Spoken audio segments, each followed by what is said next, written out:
It takes $237,716.96 to defer Social Security until you're 70. Is it worth it?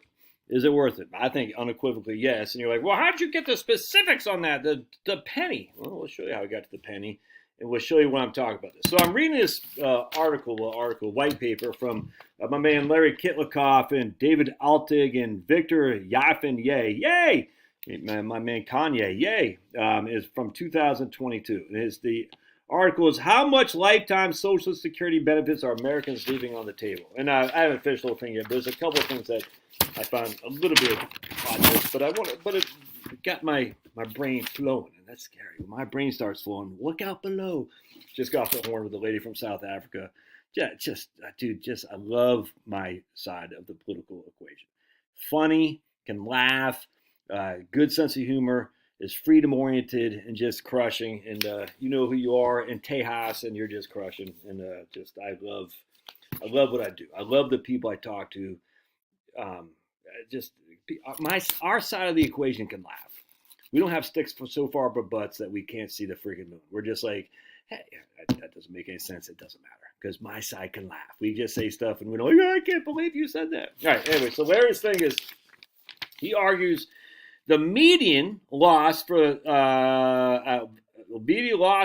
value of household lifetime discretionary spending is $182,000 by taking Social Security early, what he thinks people do. And I said, yeah, but I disagree explicitly with how they get this number. Because he says, he goes, we assume that workers who retire prior to the age of 62 take Social Security at the age of 62.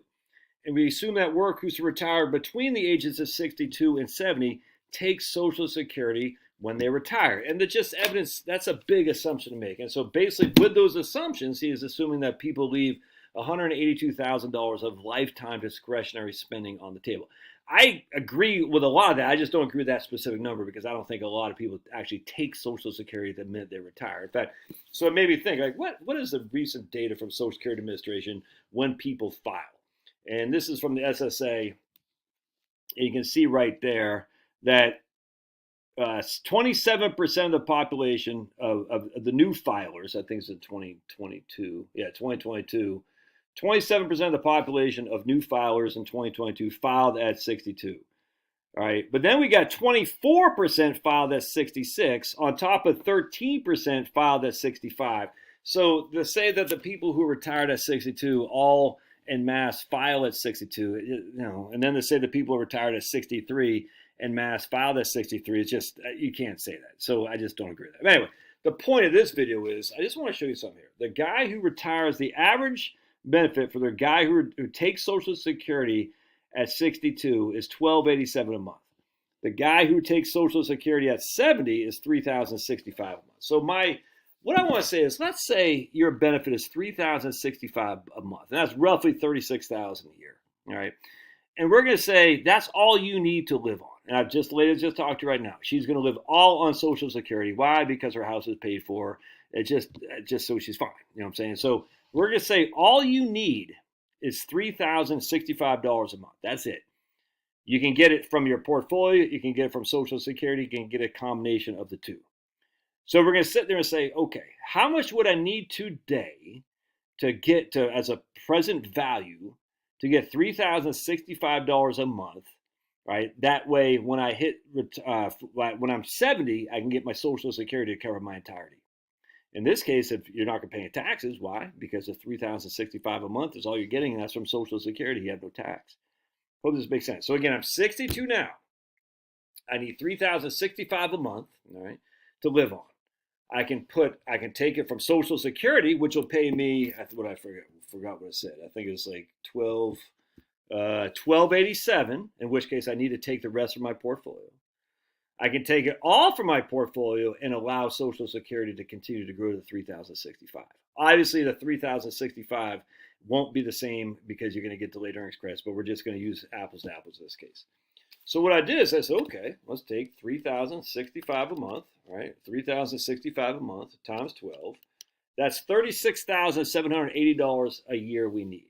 We need that from our portfolio, 36,780 a year from our portfolio, in which that way we can defer Social Security until we're 70. All right. Now, 62 to 70 is 8 years. So we take that, we hit 8 for N, number of years, N. Right? 36, I forgot what I said. 36, what do we say? 36, I can't remember. So it's 3,065 times 12. That's going to be our payment. All right. That's our payment. And we hit plus minus as our payment because we're pulling money out of our portfolio. We have no future value. And we're going to get 5% interest. And so our present value, the amount of money we need right now to generate essentially an 8-year annuity at 36,000, whatever it is, at $237,000. All right, so basically if we take our 3,065 times 12 times 8, that 270, whatever it is, $227,000 will generate $294,000 of income. And that way, when we hit 70, Social Security will be our sole source of income. All right. Is that worth it? I think so.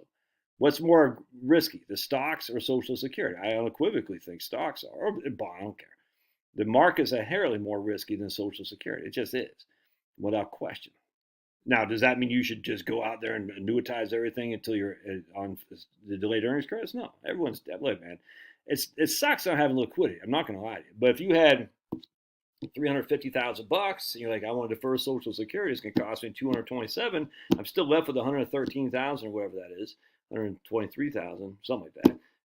I would absolutely think about doing that. Again, I don't know your circumstance or situation, but in this case, we know for a fact that if someone is 70, someone needs $3,065 a month right now, and today they're going to get that through Social Security when they're 70. We're just assuming there's no cost living adjustments, no delayed earnings credits, nothing. What about health care? That's going to cost them basically $36,000 something a month, a year to live on. They need to generate that from someplace. If they got a 5% on their portfolio, they could put into whatever I said, $227,000. Not a bad idea. That way they defer 100% Social Security until they're 70 years old. Something to think about. Love your thoughts. God bless. Slam. Destroy that like button. Destroy that like button. All right. Just think, man, I am Mike Singletary. And there's freaking, who did Mike Singletary smoke? Joe Theismann or something like that? No, that was Lawrence Taylor. I'm Lawrence Taylor. And I'm rushing the freaking Joe Theismann. And I'm slamming that freaking like button like I was Lawrence Taylor.